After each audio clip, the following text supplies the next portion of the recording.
নমস্কার, আমি বাঙালির রান্নাবান্না থেকে বলছি।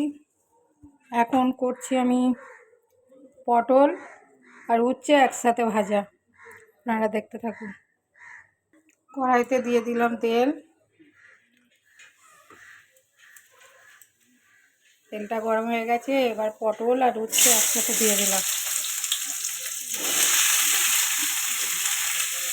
এতে গোটা কাঁচা লঙ্কাও দিয়ে দিলাম। দিয়ে দেবো একটু লবণ।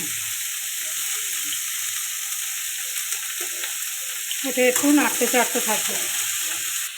এবার দিয়ে দেবো হলুদ।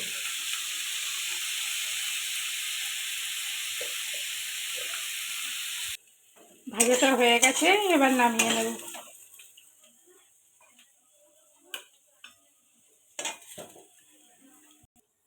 হয়ে গেছে, নামিয়ে নিয়েছি। আপনাদের যদি ভালো লাগে আপনারা লাইক কমেন্ট শেয়ার করবেন।